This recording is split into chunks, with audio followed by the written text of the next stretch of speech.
Hello guys, मैं आज आपको दिखाऊंगा उत्तराखंड गांव की दिनचर्या कैसी होती है, उनका रूटीन कैसा होता है। अगर आप चैनल पे नए हैं तो उत्तराखंड हिनासी यूट्यूब चैनल को लाइक, सब्सक्राइब और बेल आइकन जरूर दबाइएगा ताकि नोटिफिकेशन आपको मिलता रहे। हाय गाइस, नमस्कार, जय हिंद, जय भारत। और मैं हूँ अभी खेती में और आपको दिखाता हूँ। मैं यहाँ पर आज खेती की मेहनत घर से आ चुके हैं यहाँ पर, और अभी आज का दिन थोड़ा सा क्यारियों को थोड़ा और अच्छी तरीके से बनाएंगे। साथ साथ मेहनत भी होगी, और मेहनत से ही अगर पसीना धरती पे गिरेगा तो ज़रूर कुछ ना कुछ उगेगा। कोशिश करते हैं। और अभी हम लगे हुए हैं। हाय गाइस, और अब वक्त है खेती में काम का। आज खेती की क्यारियों का जो यहाँ पर निर्धारण किया जाएगा, खेती की क्यारियां बनाई जाएगी यहाँ पर। और आप देख रहे हैं कि खुदाई तो कल से इसको पूरा खुदाई करके पूरे खेत को चौरस कर दिया है। और ये एक वर्जिश का भी एक साधन है।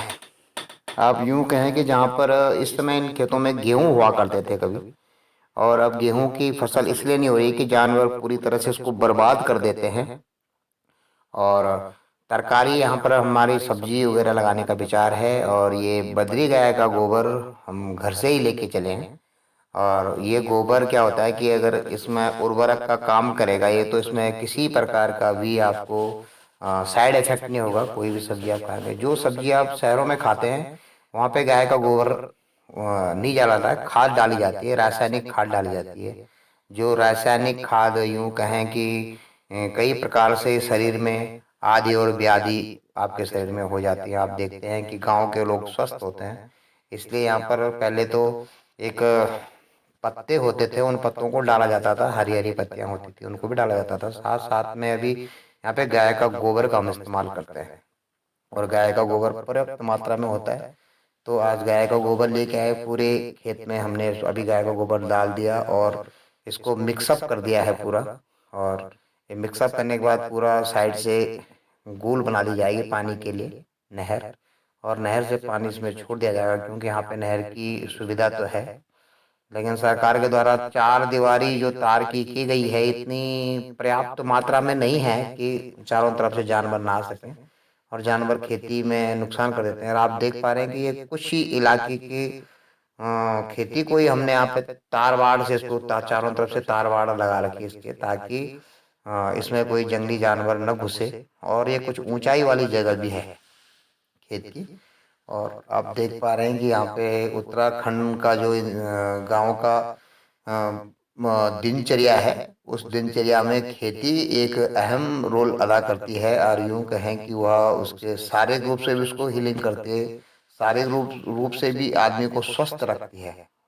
और जिससे कि यहाँ पर शुगर, बीपी, इन चीज़ों का कोई प्रकोप नहीं देखने को मिलता है। तो जब भी मुझे समय मिलता है मैं अपनी खेती में आ जाता हूँ, और फार्मिंग के एक छोटी सी फार्मिंग जो मैं कर रहा हूँ यहाँ पर, यह इसलिए है कि तरकारी हो तो ठीक, नहीं तो उसके बाद आपका शरीर तो स्वस्थ रहेगा, आपको दिनचर्या ये काम करने का तो मौका मिलेगा। और जिसकी जिसकी दिनचर्या में आप सब मित्रों को दिखा भी रहा हूँ, और जो लोग देख रहे हैं उनको ये है कि मेहनत करने से और कुछ ना हो लेकिन आपका शरीर स्वस्थ रहता है। और पहले कहा जाता था कि प्रथम प्रथम सबसे पहले खेती को माना जाता था। उत्तम खेती मध्यम बाग निश्चित चाकरी और निदान, हमारे ताऊ जी कहा करते थे। तो खेती को सबसे उत्तम माना जाता था, क्योंकि खेती के साथ अर्थ भी जुड़ा होता था। और अब बड़े किसान लोग ही अर्थ खेती से अर्थ कमा पाते हैं। और देखते हैं आप सरकार और किसानों में कितना टकराव हुआ है। लेकिन अभी यहाँ पर मैं आपको ले चलता हूँ अब विश्राम की तरफ, और ये विश्राम का समय है। और विश्राम के समय में हम हमारे यहाँ जो आप नारंगी कह सकते हो या माल्टा कह सकते हो, हमारे उत्तराखंड में से माल्टा भी कहते हैं, जो कि संतरे की तरह होता है, संतरे की एक प्रजाति होती है। और हम माल्टा लेकर के आए हैं। जब खेत में आते हैं तो ऐसे रसदार फ्रूट अगर होते हैं तो मेहनत करने के बाद आपको तरावट मिल जाती है। यूं कहें कि अभी यहाँ पर हमने माल्टा काट के रख दिए हैं, नमक हम पहले से लेके आए, साथ में लेके चले थे, और यहाँ पे अभी आनंद लेंगे। आप लोग भी देखें, आप लोगों के जब देखोगे तो मुंह में पानी आ जाता है। सिट्रस फ्रूट एक ऐसा फ्रूट है ये माल्टा, कि जिन्होंने खाया होगा, जो उत्तराखंड से संबंध रखते होंगे, उनके मुंह में पानी आ जाता है। देख करके आपके मुंह में भी आ रहा होगा, लेकिन सॉरी मित्रों, मैं यहाँ से आप तक नहीं पहुँचा पाऊँगा ये, लेकिन आप सिर्फ तस्वीर के माध्यम से ही इनका आनंद लीजिए, क्योंकि आपने शहरों की सुख सुविधाओं को ज़्यादा अच्छा समझा और आप वहाँ चले गए। और जबकि हम शहर में आवास होते हुए भी कभी उन आवासों में नहीं रहते हैं, वहाँ पे सब रेंट पे शहर के आवास जितने भी हैं। और हम जब भी हमें समय मिलता है हम गांव में आते हैं। और 30 साल हमने सेना के अलग अलग गुजारे हैं। यूँ कहें कि सेना की ज़िंदगी में कितना समय अपने बच्चों के साथ आपको रहने को मिलता है। अब बच्चे सब अपनी अपने जॉब पर हैं, बच्चों की शादी हो करके वो भी सब शहरों में अपने सेटल डाउन है। और अब हम दोनों मियाँ बीवी खेती के साथ साथ एक हमें साथ रहने का भी समय मिल रहा है। और यह भगवान ने हम भगवान का बहुत शुक्रगुजार हैं कि हमें यह ऐसे दिन गुजारने का उन्होंने मौका दिया है अपने गांव में, अपने गांव की खेती में। एक आनंद से जीवन विचरण हो रहा है। साथ ही माता श्री जो हमारी 85 से अबव हो चुकी हैं एज में, जिनका कि अभी उनके साथ एक आदमी का रहना जरूरी है, तो हम दोनों साथ साथ उनकी सेवा में भी रहते हैं। और उसी के दौरान खेती का भी काम हो जाता है, आप लोगों तक वीडियो भी भेजने का हमको समय मिल जाता है। और अगर हम शहर की चिल्लों पो में रहते तो आप जानते हैं, अभी आपको मैं बांसुरी से संगीत भी सुनाऊंगा, ताकि आपको ये न लगे कि शहरों में चैन है और गांव में नहीं है। गांव में चैन भी है और चैन की बांसुरी भी आप बजा सकते हैं। तो अभी जब मैं माल्टा ख़त्म कर लूँगा अपने खाने का पूरा, तो फिर मैं आपको एक छोटी सी धुन सुनाऊंगा, क्योंकि थकावट भी ज़्यादा है, आज काम भी काफ़ी हो गया है। तो आपको मैं बांसुरी की धुन भी जरूर सुनाऊंगा, ताकि आप भी समझ सकें कि उत्तराखंड के गांव में भी चैन की बांसुरी बजाई जा सकती है। और आप सब में से बहुत ऐसे प्रवासी भाई होंगे जो कि अपनी मजबूरी से अपने गांव से दूर होंगे अपनी रोजी रोटी के लिए। उनका तो ठीक है कि रोजी रोटी का यहाँ पे इतना प्रचुरता नहीं है, लेकिन फिर भी अगर आप देखेंगे तो मैं आपको खेत दिखाऊंगा तो यहाँ से जहाँ तक आपको चौरस और बंजर खेत मिलेंगे, बिल्कुल चौरस। और सारे के सारे लोग खाद्य गारंटी योजना के कार्ड लेके बैठे हैं, उन कार्डों से इनका जीवन चलता है। मैं ये कहता हूँ कि इतना धन, इतना जो हम अनाज पहले अपने खेतों में उगाते थे, आप साथ साथ माल्टे का भी आनंद लीजिए। अगर आपके गांव से आप तक नहीं पहुंच पाए होंगे तो ये तस्वीर के माध्यम से आप उसका स्वाद ले सकते हैं, रस ले सकते हैं, कि आपको भी लगेगा कि हाँ चलो हम भी माल्टा का आनंद ले रहे हैं, एंजॉय ले रहे हैं।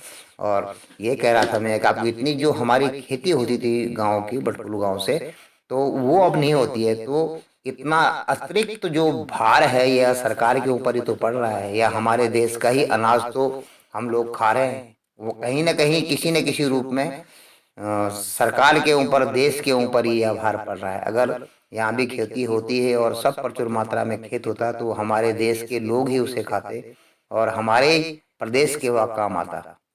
और अभी एक आपको छोटी सी धुन में सुनाऊंगा बांसुरी की। बांसुरी खरीदना एक्सपर्ट तो अभी नहीं है, लेकिन अभी मैं प्रशिक्षण के दौर से गुजर रहा हूँ। सेना से सेवानिवृत्त होने के बाद मैंने इन इंस्ट्रूमेंटों को बजाने की कोशिश की है।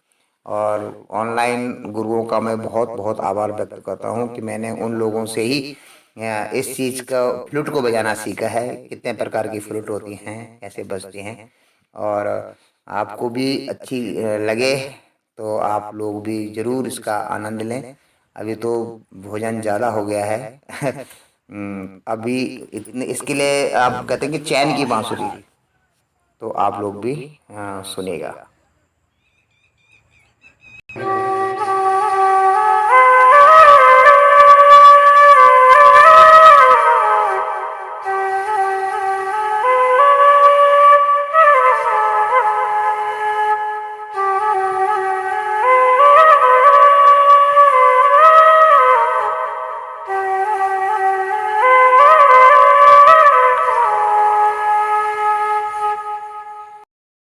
और अब समय है गाय की सेवा शुश्रूषा का। जैसे हम खेत से लौटे हैं तो गायें भी जो चरने के लिए जाती हैं चारा गाँव में, वो भी लौट के आ जाती हैं वापस, चर करके अपना लौट के घर में आ जाती हैं। तो इस समय उनकी दाना पानी, साना पानी जो आप देते हैं उनको, जो भी आप मिला करके उसमें देते हैं, उसमें आपके सब्जियों के डंठल जो वगैरह भी है, और हमारे उत्तराखंड में ये छोटी नस्ल की गाय होती है, बद्री गाय इनको कहा जाता है।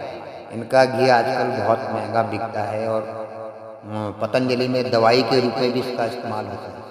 तो ये बद्री नस्ल की 2 गायें हैं मेरे पास में और आप देख पा रहे हैं ये जो काली वाली है ये बड़ी वाली है और जो लाल रंग की है इसकी बछिया थी। अभी दोनों बराबर ही लग रही है आपको, लेकिन काली वाली माँ है और जो छोटी है बछिया वो उसकी बछिया है, बेटी।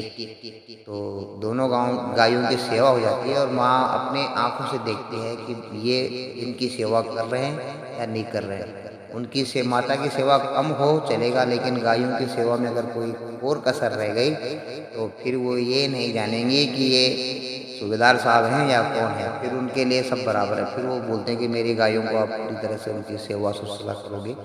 और हमें भी अच्छा लगता है ताकि गायों की सेवा करने से एक ये भाव अपने अंदर आता है, सात्विकता का भाव आता है। अब ये दोनों गायें भी आने वाली हैं और कुछ ही महीनों में ये बच्चा देंगी, तो उसके बाद दूध प्रचुर मात्रा में मिल जाएगा। और ये अभी लौटी हैं खेतों से और दाना पाने के बाद इनको बांध कर इनके ऊपर इनके लिए घास डाल दिया जाएगा।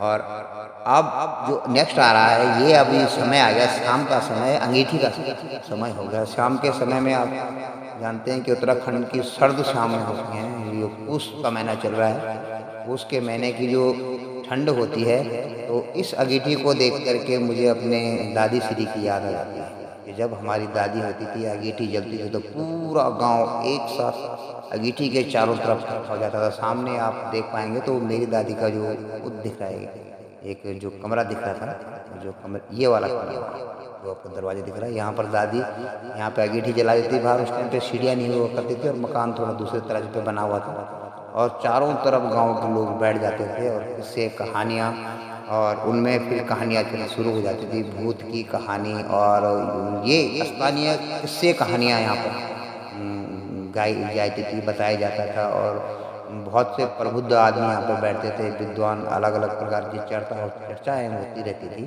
कि भगवान की चर्चा।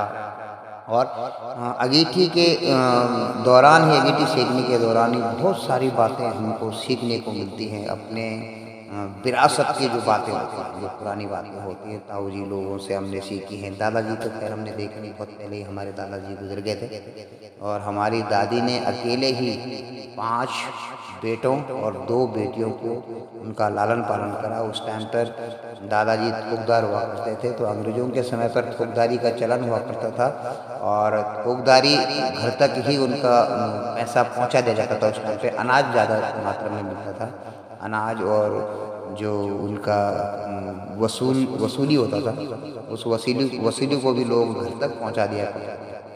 और जब ताऊ जी लोग और सब लोग अच्छे अच्छे रैंकों पे, अच्छे अच्छे पदों पर चले गए, तो फिर उनके बच्चे, आप देख पा रहे हैं कि इस समय अंगीठी के सामने आपको सिर्फ मैं ही मिलूँगा, कोई और दूसरा भी यहाँ पर नहीं है और दूसरा बंदा भी नहीं। अंगीठी पूरी अपने चरम पर है। और ये आप देख पा रहे हैं ये मकान अभी नई तरह से बनाया गया, अटैच वाले जो सब बाथरूम। ये जो फ्लैट का मकान है, गांव में आकर के मैंने इस मकान को एक धरोहर के रूप में रख लिया है, ताकि गांव में अब लगभग ये ऊपर पत्थर के जो स्लेट है, पटाले बोलते हैं हमारे उत्तराखंड में, ये मकान खत्म हो रहा है। तो मैंने आकर के सबसे पहले इसको संरक्षण दिया ताकि यह एक इस प्रकार धरोहर के रूप में रहे कि हाँ ऐसे मकान हुआ करते थे। और आप देख पा रहे हैं कि अंगीठी यहाँ पर जली हुई है, सुनी सुनी अंगीठी के पास में कोई बासिंदा यहाँ पर है नहीं। और मैं आपको इसलिए बता रहा था कि ये हमारी यहाँ की उत्तराखंड की दिनचर्या है। शाम के टाइम पर इस प्रकार अंगीठी जल जाती है और सुबह से लेकर के खेती का काम होता है, फिर गायों का आना और बहुत सारा। तो इंजॉय। अब आपसे इजाज़त मैं चाहूँगा कि अभी वीडियो यहाँ पर मैं समाप्त करने की आपसे इजाज़त चाहता हूँ। जय हिंद, जय भारत। आपको वीडियो अच्छा लगे तो ज़रूर शेयर कीजिएगा और हमें सपोर्ट कीजिएगा। जय हिंद, जय भारत।